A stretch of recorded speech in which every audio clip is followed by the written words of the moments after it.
दुकान में पड़ा हुआ सामान मतलब बंड पैसा, चलता हुआ सामान मतलब घुमाता हुआ पैसा। हमारा लक्ष्य होना चाहिए किटों के कम, बिक्री ज्यादा। हेलो दोस्तों, स्वागत है आपके अपने YouTube चैनल अजीत ब्लॉग्स में। दोस्तों, आज मैं कुछ भी घुरा फिरा के बात नहीं करने आया हूँ। मैं डायरेक्ट अपने दिल की बात आप लोगों से बीच शेयर करने आया हूँ। दोस्तों, जब मैं अपना अनन्या श्रृंगार स्टोर खोला तो मैं बहुत उत्सुक था। मुझे लगा कि अब मैं भी बिजनेस करूँगा, अच्छा कमाऊँगा, लोग आएंगे और दुकान भी अच्छा चलेगी। लेकिन सच बताऊं, मुझे कोई मार्केट का अनुभव नहीं था। मैं सीधा होलसेलर मार्केट चला गया और वहां जाने के बाद मैं अपने मन से पूरा सामान खरीदने लगा। मुझे तो ऐसा लगा कि यह कान के बाली भी बिकेगा, नथुनी भी बिकेगा और पायल तो यह जरूर से जरूर बिकेगा। दोस्तों, मैं आपको क्या बताऊं, मैं बिना सोचे समझे, बिना मार्केट के डिमांड समझे मैं सामान उठा लाया। शुरुआत में कुछ सामान बिका और कुछ सामान दुकान में ही पड़ा रह गया। और दोस्तों, अब यहीं से मुझे समझ में आया कि दुकान जो है दिल से नहीं दिमाग से चलती है। मैं बताता हूं कि मैंने क्या गलती किया शुरू में। अगर आप भी अगर इस गलती करते हैं तो आपका भी नुकसान हो सकता है। इसीलिए आप इस वीडियो को स्लिप ना करके लास्ट तक देखिए। मैं पूरी गलती को सुधारने का प्रयास करूंगा। पहले मैं बताता हूं कि मैं क्या क्या गलती किया। मेरी सबसे बड़ी गलती थी, मैंने ग्राहकों से ये नहीं पूछा कि उन्हें क्या चाहिए। दूसरा गलती मैंने किया कि मार्केट में मैं घूम के नहीं देखा, मैंने मार्केट को मैं सर्च करके नहीं देखा कि क्या प्रोडक्ट वहाँ पर उस मार्केट में बिक रहा है। और तीसरा मैंने गलती किया कि जो भी ग्राहकों का डिमांड था वह मैं नोट नहीं किया। तो जो गलती हमसे हुई है वह गलती आप नहीं करिएगा। तो अब हम बताते हैं कि अब मैं क्या करता हूँ। सच बताऊं तो अब मैं क्या करता हूं, मैं अपने शॉप में एक कॉपी और एक पेन रखता हूं। जैसे ग्राहक आते हैं, अगर वह डिमांड करते हैं, मेरे दुकान में शॉप में नहीं रहता है, तो ग्राहक को जाने के बाद मैं तुरंत अपने कॉपी में उस ग्राहक की डिमांड को नोट कर लेता हूं। जैसे किसी ने ब्राइड चूड़ी सेट पूछा, किसी ने सस्ती बिंदिया सेट पूछा और किसी ने बच्चे की हेयर क्लिप पूछा। मैं पूरा नोट कर लेता हूँ।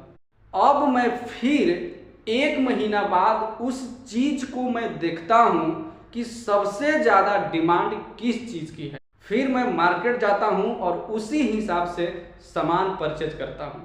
तो देखिए, अब हम क्या करते हैं, 70-30 का नियम पालन करते हैं। क्या करते हैं, 70-30 का नियम पालन करते हैं। और 70-30 का नियम मैंने लिख भी दिया हूं बोर्ड पर, जैसा कि आप देखिए।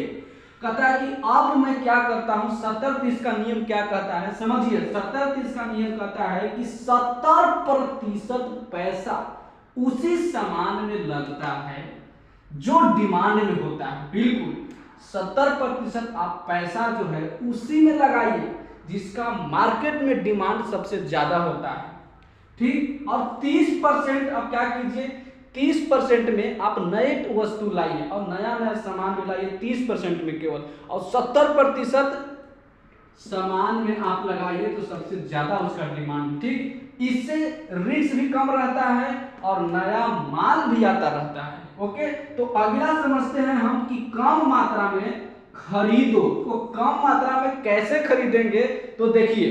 तो पहले मैं क्या करता था कि 15 से 20 पीस मैं ले आता था, लेकिन अब मैं 3 से 5 पीस से शुरुआत करता हूं। दोस्तों, बिजनेस में आंखें हमेशा खुली रखनी पड़ती है।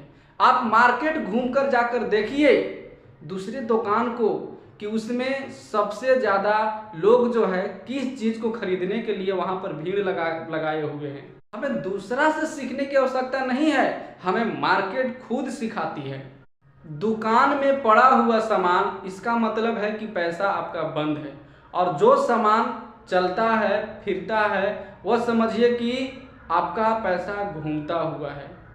तो नया नया जो दुकानदार हैं उनको क्या याद रखना सबसे जरूरी आवश्यक है, तो समझते हैं। हम उस पर 5 टॉपिक के ऊपर बात करेंगे।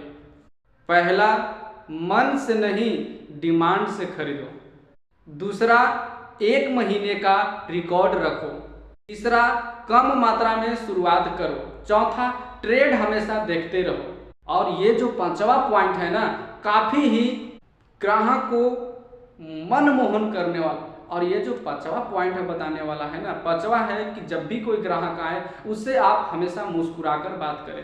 दोस्तों मैं बता दूं, नया बिजनेस शुरुआत करना आसान नहीं होती है, गलतियां होती है, नुकसान भी होती है, लेकिन अगर हम सीखते रहेंगे तो दुकानदार धीरे धीरे जरूर चलेगी। अच्छा, ठीक। दोस्तों मैं भी अभी सीख रहा हूं और जो मैं सीख रहा हूं ना, वही मैं आप लोगों के बीच शेयर कर रहा हूं। समझ गया। अगर आप भी नया दुकान खोल रहे हैं तो मेरी एक सलाह याद रखिए, पहले डिमांड समझिए और इसके बाद अपनी दुकान में सामान भरिए, तभी आपका पैसा जो है फंसेगा नहीं, बढ़ेगा। तो धन्यवाद दोस्तों। अगर वीडियो ये आपको अच्छा लगा तो अपने परिवार और दोस्तों के साथ जरूर शेयर कीजिएगा और फिर मिलते हैं एक और नए ब्लॉग में। तब तक के लिए जय हिंद।